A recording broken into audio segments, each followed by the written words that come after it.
Right ఇక bulletin లో breaking news చూస్తున్నాం. నెల్లూరు లేడీ డాన్ అరుణ కేసులో అయితే కీలక పరిణామం చోటు చేసుకుంది. ఉద్యోగాల పేరుతో డబ్బులు వసూలు చేసిన కేసులో భాగంగా అరెస్ట్ అయ్యి నెల్లూరు జైలులో అయితే రిమాండ్ లో ఉన్న అరుణకు బెయిల్ మంజూరు చేశారు. విజయవాడ ధర్మాసనం అయితే దాఖలు చేసిన పిటిషన్ పై కూడా విచారణ జరిపి 25,000 చొప్పున 2 పూచీకత్తులైతే సమర్పించాలని కూడా ఆదేశాలు ఇచ్చింది. ఈ నేపథ్యంలో భాగంగా బెయిల్ ఆమోదంతోనే అరుణ రేపైతే జైలు నుంచి విడుదల కానున్నారు. ఇక రౌడీ షీటర్ శ్రీకాంత్ పెరోల్ విషయంలో భాగంగా అరుణ ప్రభావం, ఆమెకున్న అధికారులతో సంబంధాలు కూడా గతంలో తీవ్ర విమర్శలకైతే కారణమయ్యాయి. పలువురినైతే బెదిరించినట్లుగా వచ్చిన ఆరోపణలతో ఈ వ్యవహారం కూడా రాష్ట్ర వ్యాప్తంగా చర్చనీయాంశంగా మారింది.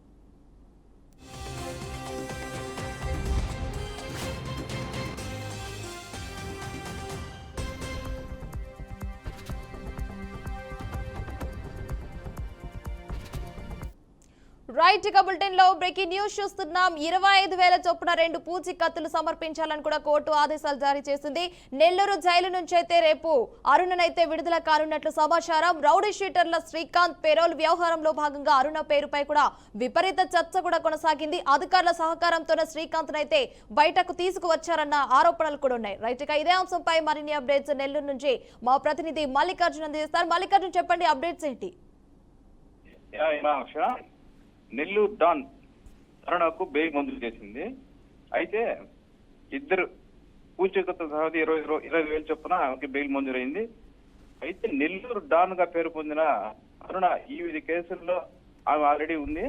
అయితే ఇప్పటికే ఆమె రౌడీ షీటర్ శ్రీకాంత్ పెరోల్ విషయంలో అధికారులను బెదిరించడం, అది గతంలో వైసీపీ పార్టీ నాయకులతో సంబంధాలు కూడా ఉన్నాయి.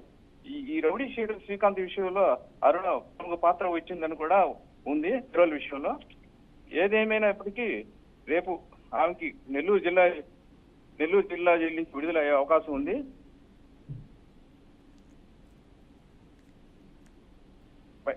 ఆమె రేపు జైలు నుంచి బయటకు వస్తే మరి కొన్ని విషయాలు కూడా బయటపడే అవకాశం ఉన్నాయి. ఇప్పటికీ ఆమె మీద ఆల్రెడీ కోవూరులో ఒక వ్యక్తి కేసు నమోదు చేస్తున్నాడు. కావలికి చెందిన మరో వ్యక్తి కూడా కేసు నమోదైంది. గిరిజనకి స్థలాలు ఇప్పిస్తానని కూడా కేసు నమోదైంది.